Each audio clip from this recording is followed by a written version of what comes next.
Hello বন্ধুরা, আজ একটা চিকেন চাপ রান্নার রেসিপি শেখাচ্ছি। তো চলো দেখে নাও কি করে বানাচ্ছি চিকেন চাপ।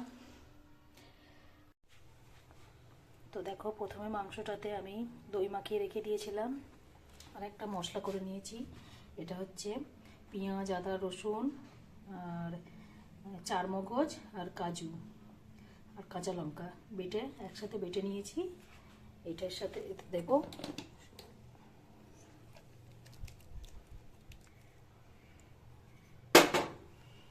এবার দেবো হচ্ছে নুন,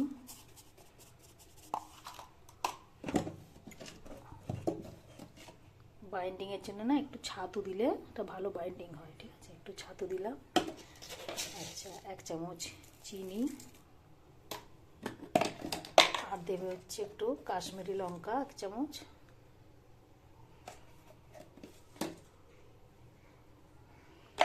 আর একটা হচ্ছে স্পেশালি এই যে আমার চাপের মশলা একটা করা আছে, এই চাপের মশলাটা আমি এখানে 2 চামচ দিয়ে দিলাম।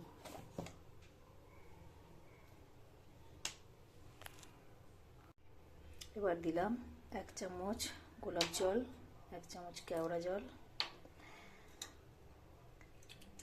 1 চামচ সাদা তেল আর একটুখানি এই যে মিঠা আতর 2 ফোঁটা মতো দিলাম, কারণ এটা বেশি দিলে গন্ধ চড়া হয়ে যাবে। চলো এগুলোকে এবারে ভালো করে মাংসটার সাথে মাখিয়ে নিতে হবে।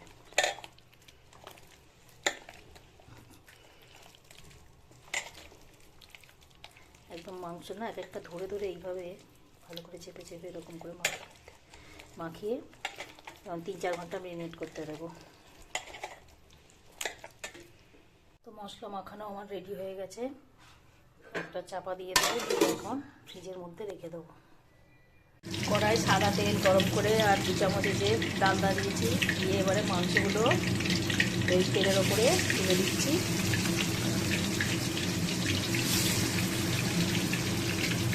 এবার মিনিট 5 এটা একটুখানি জোর আছে ভেজে নেবো। ম্যারিনেট করা যে গ্রেভিটা, এটা এখন কিন্তু আমি দিইনি, এটা এই 5 মিনিট ভাজার পরে তারপরে আমি দেবো। এবারে গ্রেভিটা দিয়ে দিলাম, এবারে আঁচটা কমিয়ে দেবো। এবার ওই ধিমে আছে এটা হতে থাকবে, আর ওই মাঝে মাঝে খুলে ওটা এটা নাড়াচাড়া করে একটু উল্টে পাল্টে দিতে হবে।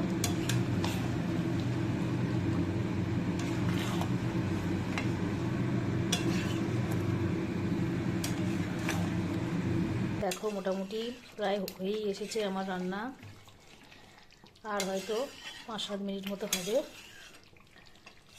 প্রায় সেদ্ধ হয়ে গেছে। তো এইভাবেই আঁচ কমিয়ে এটা ঢাকা দিয়ে দিয়ে রান্না করতে হবে। এবারে দেখো এই যে দুধের মধ্যে কেশর ভিজিয়ে রেখেছিলাম, এটার মধ্যে দিয়ে দেবো।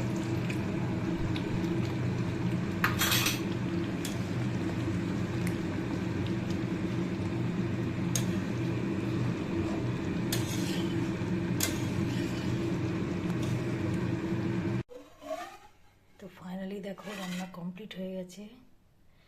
তো কীরকম দেখতে লাগছে চাপটা।